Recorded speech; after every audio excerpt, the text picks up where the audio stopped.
Hello બાળકો. તો last time આપણે વાત કરી કે ભાઈ જ્યારે તમે આવી બધી જે પ્રોબ્લેમમાંથી પસાર થતા હોવ, બરાબર છે, તમારું જ્યારે ધ્યાન કેન્દ્રિત થતું ના હોય, બરાબર, તમને કંઈ યાદ રહેતું ના હોય, બરાબર છે, તમે તમારી જે મેમરી એ ઓછી થતી જાય એવું તમને લાગતું હોય, ઘણું બધું યાદ રાખો છો પરંતુ સમજી શકતા ન હોવ અને કોઈ વખત તમે અનડિસાઇડેડ સિચ્યુએશનમાં મુકાઈ જાઓ છો, કોઈ કાર્ય કરતાં તમને પહેલાં ઘણી ઝડપથી કરી શકતા હતા જે હવે લાંબો સમય લાગે છે. તો આવી બધી જે સમસ્યાઓ છે, બરાબર છે, એ તણાવને કારણે ઉદ્ભવે છે અને હવે એની કેટલીક જે કસરતો છે એ આપણે જોવાના છીએ. તો આજે આપણે એની 2 કસરતો જોઈશું. તેમાં પહેલી છે આજે સ્ટોપ ઓવર થિંકિંગ, બરાબર છે. તો સ્ટોપ ઓવર થિંકિંગ એટલે તમે કહી શકો કે ભાઈ ઓવર થિંકિંગ, બરાબર છે, વધારે વિચારવાનું તમારે ટાળવું જોઈએ, સ્ટોપ કરવું જોઈએ, બરાબર છે. તો વધારે વિચાર નહીં કરવા જોઈએ એમ. વગર કામને આપણે વિચાર કરીએ તો પણ આપણું મગજ ગમે તેવા વિચારમાં જતું રહે, બરાબર છે. ચલો તો અહીંયા હવે આગળ વધીએ કે when task and pressures start building up, જ્યારે કોઈ ટાસ્ક હોય, બરાબર છે, કાર્ય હોય અને કોઈ જાતનું પ્રેશર આવતું હોય, દબાણ એ વધવાનું શરૂ થાય, બરાબર છે, જ્યારે એ વધે the mind can sometimes go into over thinking. જે માઇન્ડ હોય છે, મન હોય છે, એ કોઈક વખત એ વધારે પડતા વિચારોમાં જતું રહે છે. And you come to the thought, અને તમે એવા વિચારે, થોટ એટલે વિચાર, એવા વિચારે આવી જાઓ છો કે આઈ વિશ, કે મને એવી ઈચ્છા હોય, આઈ વિશ, હું ઈચ્છું છું કે there was a switch in my head, કે મારા મગજમાં એક સ્વિચ હોય, દેટ આઈ કુડ ફ્લિક, કે જેને હું દબાવી શકું, and turn off all the thoughts, અને મેં બધા વિચારોને શું કરી શકું, ટર્ન ઓફ એટલે બંધ કરી શકું, going around in my mind, કે જે મારા મગજમાં ભમતા હોય, બરાબર છે. સીધી વાત છે, જ્યારે આપણું મગજ વધારે પડતું વિચારમાં જતું રહે, ગુસ્સો આવી જાય, ત્યારે આપણે એવું ઈચ્છીએ કે ભાઈ કાશ મને મારા મગજમાં એક બટન મૂકી દીધું હોત ભગવાને, તો ભાઈ એક જ ઝાટકે આ બધા જે મગજમાં વિચારો આવે છે એને હું એક જ ઝાટકે બંધ કરી દઉં, બરાબર છે. આવા વિચારો ક્યારે ક્યારે આવે છે, it is not that it easy, કે તે એટલું ઇઝી નથી. ધેર ઇઝ અ ટેકનિક, તો એની એવી એક પદ્ધતિ છે, ટુ હેલ્પ યોર સેલ્ફ, તમને મદદ કરવા માટે, during the problem of over thinking, બરાબર છે. જ્યારે તમે વધુ વિચારવાની સમસ્યામાંથી પસાર થઈ રહ્યા હોય ત્યારે એ દરમિયાન તમને આ જે પદ્ધતિ છે એ તમને શું કરે છે, મદદ કરે છે. તો ચાલો જો, તો સ્ટોપ ઓવર થિંકિંગમાંથી કઈ રીતના આપણે બચવું, તો એની માટેની પદ્ધતિ સ્ટાર્ટ થાય છે. તમને આ શોર્ટ નોટ તરીકે પૂછાય, મોસ્ટ એન્ડ મોસ્ટ આઈએમપી છે, હજુ સુધી પૂછાણી નથી, તો આ વખતે પૂછાય એવી શક્યતા પણ વધી જાય. તો સે ટુ યોર સેલ્ફ, તમે તમારી જાતને વારે વાર કહો, ડ્યુરિંગ ધ ડે, દિવસ દરમિયાન. હવે દિવસ થાય એટલે તમારે વારે વાર આ વાત રિપીટ કરવાની. આઈ હેવ નો એક્સપેક્ટેશન, કે મને એવી કોઈ એક્સપેક્ટેશન નથી, એટલે કે મને હવે કોઈ એવી અપેક્ષાઓ નથી. And I will deal with whatever happens van it happens, અને આઈ વિલ ડીલ વિથ, હું કાર્ય કરી લઈશ, મીન્સ કે હું સંભાળી લઈશ, વોટ એવર હેપન્સ, જે કંઈ પણ થાય છે, એન્ડ વેન ઇટ હેપન્સ, અને જ્યારે તે થાય છે, જ્યારે તે થશે અને જે કંઈ પણ થશે તેની સાથે હું ડીલ કરી લઈશ. એવી તમારે મને એવી કોઈ અપેક્ષા નથી, એવું તમારે વિચારવાનું, અથવા એવું વારે વારે તમારે દિવસ દરમિયાન શું કરવાનું, રિપીટ કરવાનું. આપણે એમ કહીએ ને, આપણા ગુજરાતીઓ સામાન્ય રીતે એમ કહે જ છે કે ભાઈ થશે તો આપણે ફોડી લઈશું એમ, બરાબર છે ને, જો હોગા વો દેખા જાયેગા, બરાબર છે, એવી વિચારધારા આપણે અપનાવવાની એમ. When you think about a stressful day, જ્યારે તમે વિચારો છો, વર્તમાન કાળ, અબાઉટ અ સ્ટ્રેસફુલ ડે, જ્યારે તમે કોઈ એવા તણાવપૂર્ણ એવા દિવસ વિશે વિચાર કરો છો ને, તો that lies in front of you, કે જે તમારી સમક્ષ, ફ્રન્ટ એટલે એની સામે, બરાબર છે, જ્યારે તે તમારી સામે, લાઈ એટલે રહેવું, બરાબર છે, પડેલું હોવું, કે જ્યારે તમે કોઈ તમારી સામે રહેલા જે તણાવપૂર્ણ દિવસ વિશે જ્યારે વિચાર કરો છો ને, ત્યારે your thoughts run approximately like this, approximately એટલે લગભગ, બરાબર છે, ત્યારે તમારા જે થોટ્સ છે, વિચારો છે, એ લગભગ આમ રન કરે છે, દોડવા લાગે છે. Oh my God, I have so much to do, કે I have so much to do, મારી પાસે કરવા માટે ઘણું બધું કામ છે એમ, બરાબર છે. જ્યારે તમે કોઈ તણાવપૂર્ણ દિવસની વાત કરો ત્યારે તમારા જે વિચાર છે લગભગ આવી જ રીતે દોડે છે. તો કઈ રીતે, ઓહો એ ભગવાન, ઓ માય ગોડ, કે આજે મારી પાસે તો ઘણું બધું કામ છે એમ. આઈ મસ્ટ ડુ, મારે કરવાનું જ છે. મસ્ટ એટલે ફરજિયાતપણે, બરાબર છે. ફરજિયાત દર્શાવે છે, કમ્પલ્શન દર્શાવે છે કે આઈ મસ્ટ ડુ, મારે કરવું જ પડશે કે X Y Z, and after that A B needs to get sorted out as well. તો શું કહે છે યાર, કે મારે કરવા માટે ઘણું બધું કામ છે. પહેલાં મારે એક્સ વાય ઝેડ કામ કરવાનું છે અને ત્યાર પછી મારે એ બી પણ ગેટ સોર્ટ આઉટ, એટલે કે હું પતાવું, કમ્પ્લીટ કરું, બરાબર છે ને. મારે પણ એ અને બી કામ પણ પતાવવાની જરૂર છે એઝ વેલ, સારી રીતે. એન્ડ આઈ નો ધેટ, અને આઈ ડોન્ટ નો, હું જાણતો નથી, how I getting to do it all, કે હું કેવી રીતે આ બધું કરવાનો છું. મને ખબર નથી હું કેવી રીતે આ બધું કરવાનો છું. આઈ વિલ નોટનું short form won't, I won't even have time to eat, મારી પાસે ખાવા માટેનો પણ સમય રહેશે નહીં. વિલ નોટ ભવિષ્યકાળ દર્શાવે છે. ઓકે, તો ખ્યાલ આવ્યો હશે આ બે ફકરામાં શું કહેવા માંગે છે. તો આગળ વધીએ કે બેઝિકલી સામાન્ય રીતે the day hasn't even started. સામાન્ય રીતે એવું કે ભાઈ હજુ તો દિવસ શરૂ થયો નથી. But you are already in tease. Okay, in a tease એટલે કે ગૂંચવણમાં હું, મૂંઝાયેલા હોઉં. પરંતુ તમે અગાઉથી જ મૂંઝવણમાં છો. આ શબ્દ કદાચ પૂછાય કે, અને ટીઝ એટલે તમે એમ કહી શકો કે ભાઈ ઓક્યુપાય છો તમે, અથવા તો કન્ફ્યુઝનમાં છો, બરાબર છે, એવું તમે કહી શકો. આગળ વધીએ. What is happening is that your mind is racing ahead of you and anticipating how tired and stressed you will feel. એટલે હવે એમ કહે છે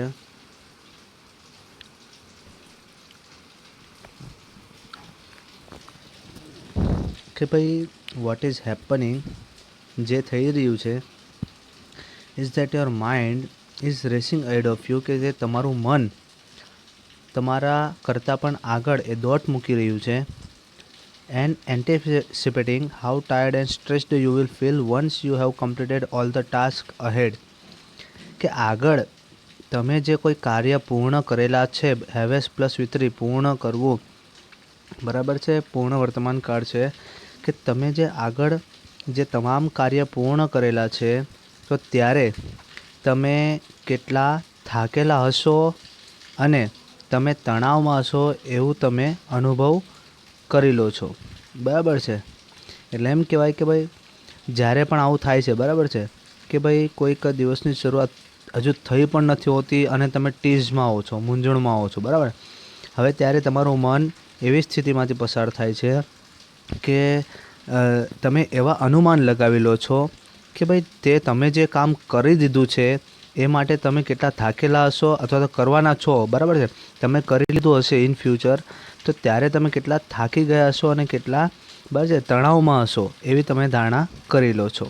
તો આવા જે તમે ગાંડા જેવા વિચાર કરો છો, ફ્રેન્ટિક થોટ્સ એટલે શું કહેવાય, ગાંડા જેવા વિચાર, અથવા તો બહુ બે બાકડા વિચાર, ગમે તેવા નિર્ણય લઈ લો એવા વિચારો, એમ કે આવા જે ફ્રેન્ટિક વિચારો છે, સ્ટાર્ટ વીકનિંગ યોર એનર્જી, કે તમારી જે એનર્જી છે એને વીકન કરવાની શરૂ કરી દે છે. વીકન કરવું એટલે નબળું કરવું, બરાબર છે. એટલે તમારી એનર્જીને નબળી કરવાની શરૂ કરી દે છે.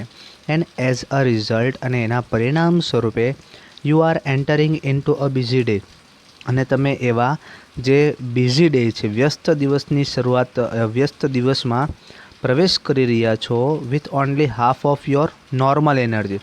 એટલે તમારી જે નોર્મલ એનર્જી છે, તમારી જે સામાન્ય ક્ષમતા છે, એની કરતાં પણ જે હાફ એનર્જીમાં તમે એવા વ્યસ્ત દિવસમાં પ્રવેશી રહ્યા હો છો. Then when you end up shattered at the end of the day. વાક્ય થોડુંક સમજવું પડશે કે જ્યારે, અને ત્યાર પછી when you end up shattered at the end of the day, અને જ્યારે તમે દિવસના અંતે એન્ડ અપ સેટર એટલે પણ થાકી જવું, બરાબર છે. થાકી જવાના કેટલા શબ્દ આવ્યા, બે, એક તો દેખાયા, એક તો ટાયર શબ્દ દેખાયો, અને સેટર્ડ એટલે કે તમે એમ કહી શકો કે when you end up shattered at the end of the day, અને જ્યારે તમે દિવસના અંતે, હવે એમ તમે કહી શકો કે આવું તૂટી જવું, ભાંગી જવું, અત્યંત થાકી જવું, એમ તમે કહી શકો જ્યારે તમે દિવસના અંતે અત્યંત થાકી જાઓ છો ને, યુ સીમ, તમને એવું લાગે છે, ટુ હેવ પ્રૂવડ, સાબિત થયેલું, that you were right all along, કે તમે કેવા હતા, સાચા હતા એવું શું થઈ જાય છે, પ્રૂવ થઈ જાય છે, સાબિત થઈ જાય છે. અને યુ હેડ અ ડ્રેડફુલ ડે, અને તમારો કેવો દિવસ હતો, એ ખૂબ જ ખરાબ દિવસ હતો, અત્યંત દર્દનાક દિવસ હતો, એમ તમે વિચારવા લાગો છો. અને ખરેખર એવું જ થયું, તમે જેવું વિચારેલું એવું સાબિત થઈ ગયું એમ. એન્ડ યુ ફીલ ફિઝિકલી ડ્રેઇન્ડ, અને તમે શારીરિક રીતે કેવું અનુભવો છો, ડ્રેઇન્ડ. ડ્રેઇન એટલે પણ કેવું, થાકેલું. તો તમને 3 શબ્દ દેખાયા, ટાયર્ડ, શેટર્ડ અને ડ્રેઇન્ડ. 3 નિયરેસ્ટ મિનિંગમાં પૂછાય એવા શબ્દ છે. 3નો મતલબ થાકેલું જ થાય. આગળ કે in order to have the maximum energy available at the start of the busy day, એવું કે છે કે ભાઈ આવા જો વ્યસ્ત દિવસ હોય, એ વ્યસ્ત દિવસની શરૂઆતમાં, બરાબર છે, કે તમારી પાસે મેક્સિમમ એનર્જી છે ને પ્રાપ્ય હોય એવા હેતુથી, ઇન ઓર્ડર ટુ એટલે હેતુથી, બરાબર છે. એટલે જ્યારે તમે આવા દિવસમાં પ્રવેશ કરો છો, એવા દિવસમાં જ્યારે તમારી પાસે મેક્સિમમ ઉર્જા હોય, બરાબર છે, એ હેતુથી તમે શું કરો છો કે યુઝ કરો. શેનો યુઝ કરો? I have no expectation and I will deal with whatever happens and when it happens as a form of મંત્રા.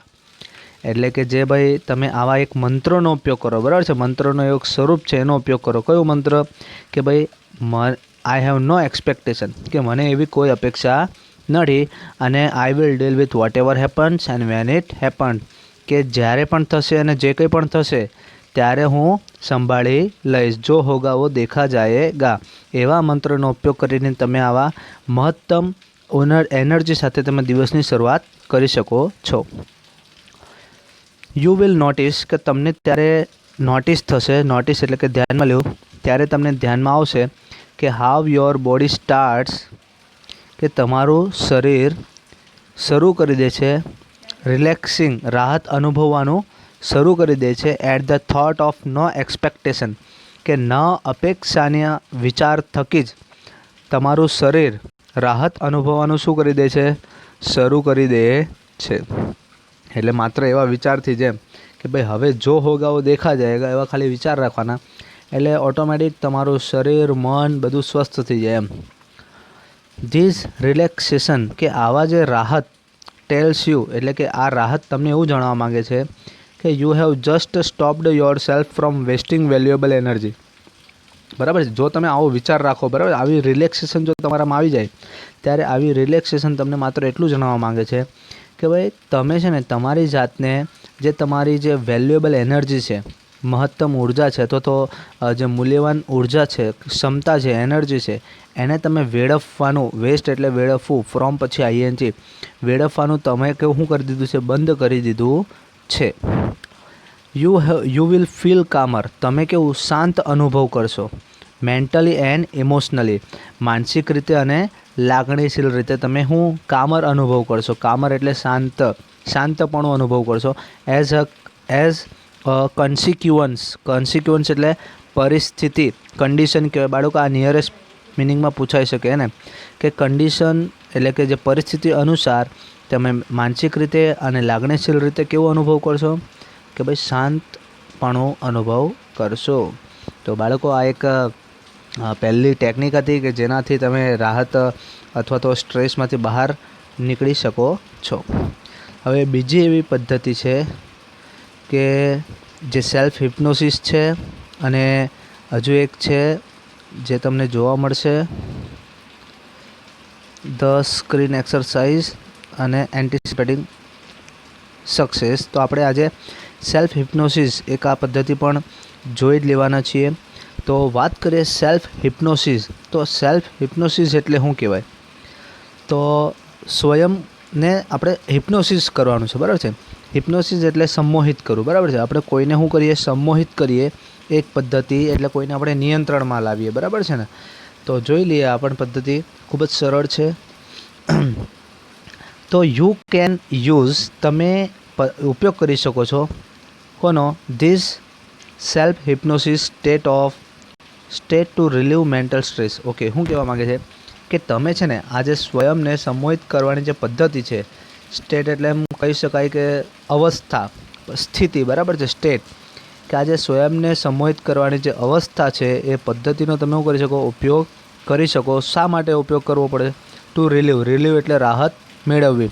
Mental stress, કે ભાઈ માનસિક તણાવમાંથી રાહત મેળવવા માટે તમે આ જે સ્વયંને સંમોહિત કરવાની જે પરિસ્થિતિ છે એનો તમે ઉપયોગ કરી શકો છો. Try the following exercise. હવે આ જે નીચે મુજબની જે એક્સરસાઇઝ છે, કસરતો છે, તમે એનો હું અજમાવો. It becomes easier with your eyes closed, કે ભાઈ તમારી આંખોને બંધ કરવાની સાથે જ તે ખૂબ જ શું થઈ જાય છે? વધારે સરળ અથવા કમ્ફર્ટેબલ થઈ જાય છે. ચાલો હવે સેલ્ફ હિપ્નોસિસની પદ્ધતિ જો તમારે કરવી હોય પોતાની સાથે પણ તો તમે કરી શકો છો. તો પહેલાં શું કરવાનું તમારે? Settle back in a chair. હવે પહેલાં તો તમે ખુરશીમાં, બરાબર, સેટલ બેક, શાંતિથી બેસી જાઓ. ખુરશીમાં શાંતિથી બેસો. એન્ડ ક્લોઝ યોર આઈસ, અને તમારી આંખોને બંધ કરી દો. સ્ટાર્ટ કાઉન્ટિંગ બેકવર્ડ એટલે કે આપણે એમ કહી શકીએ ઉતરતા ક્રમમાં તમારે ગણવાનું શરૂ કરવાનું છે. 99 to 70, બરાબર છે, 99થી 70 સુધી તમારે ઉતરતા ક્રમમાં શું કરવાનું? ગણતરી શરૂ કરવાની છે. કાઉન્ટ સ્લોલી, ધીમે ધીમે ગણતરી કરવાની છે પાછી, બરાબર. To fit in with your breathing એટલે શ્વાસ ઉચ્છ્વાસ કરીએ આપણે, બરાબર છે. હવે તમે તમારા શ્વાસ ઉચ્છ્વાસની જે પ્રક્રિયા છે એને અનુકૂળ સાધીને તમે ધીમે ધીમે ગણતરી તમારે કરવાની છે. ત્રીજો મુદ્દો, અને આ તમને બાળકો શોર્ટ નોટમાં મોસ્ટ આઈએમપી છે આ પણ, એટલે ગોખવાની જરૂર છે જ નહીં. ગુજરાતી સરળતાથી સમજી લો, યાદ રાખી લો, અને તમારે એવી રીતના તમે તમારી રીતે લખી શકો છો. નાવ કાઉન્ટ ડાઉન ફ્રોમ 69 to 30. હવે તમારે 69થી 30 સુધી તમારે ગણતરી કરવાની છે. વાઇલ, જ્યારે imaging walking down the steps of a beautiful staircase, જ્યારે તમે જે સરસ મજાના દાદરા, સ્ટેરકેસ એટલે જે દાદરા આવે તે, એના જ્યારે પગથિયાઓમાંથી નીચે ઉતરી રહ્યા હોય એવી કલ્પના કરો છો, ત્યારે તમારે શું કરવાનું છે? 69થી 30 સુધી તમારે ગણતરી કરવાની છે. Feel your self walking down in time with your breathing. હવે તમે તમારી જે શ્વાસ ઉચ્છ્વાસની જે પ્રક્રિયા છે એની સાથે સમયસર તમે નીચે ઉતરી રહ્યા છો એવો અનુભવ કરો. See the beautiful grand staircase stretching ahead of you. તો શું કહે છે કે કે જુઓ કે બ્યુટિફુલ ગ્રેન્ડ સ્ટેરકેસ, જે ભવ્ય જે દાદરા છે સરસ મજાના, એ તમારી આગળ એ સ્ટ્રેચિંગ થઈ રહે. સ્ટ્રેચ એટલે લંબાવું, ખેંચાવું, બરાબર છે, એ લંબાઈ રહ્યા છે ઓટોમેટિકલી. એમ તમારે શું કરવાનું છે? ખાલી કલ્પના કરવાની છે, એમ ફીલ જ કરવાનું છે. ઓકે. ઇમેજિન, એવી કલ્પના કરો, ધ સ્ટેપ્સ આર કાર્પેટેડ, બરાબર છે, જે પગથિયાઓ છે પાછા કેવા છે? ગાલીચાવાળા છે. So that your progress is as effortless as possible. તેથી તમારો જે પ્રોગ્રેસ છે, પ્રગતિ છે અથવા વિકાસ છે, તમે જેમ જેમ એટલે આગળ વધવાની જે પ્રક્રિયા છે એ પ્રયત્ન વગરની જ શક્ય બને છે. એટલે તમારે કોઈ જાતની મહેનત કરવાની નથી, તમારે એફર્ટલેસ જ તમે આગળ વધો છો. અને એવી તમારે શું કરવાની છે? કલ્પના જ કરવાની છે. Count down from 29 to 0 while imagining drifting further down in luxurious lift. સરસ. ચલો, શું કહે છે? હવે જ્યારે તમે કોઈક ભૌતિક સુખ સગવડવાળી જે લિફ્ટ હોય છે, બરાબર છે, સરસ મજાની ગ્રેન્ડ એવી લિફ્ટ હોય, એમાં તમે જ્યારે ડ્રિફ્ટિંગ ડાઉન એટલે કે નીચે ઉતરો, બરાબર, લિફ્ટમાંથી જ્યારે તમે નીચેની તરફ આગળ ઉતરી રહ્યા હો ત્યારે તમે 29થી 0 સુધી તમારે ગણવાની શું કરવાની છે? કલ્પના કરવાની છે.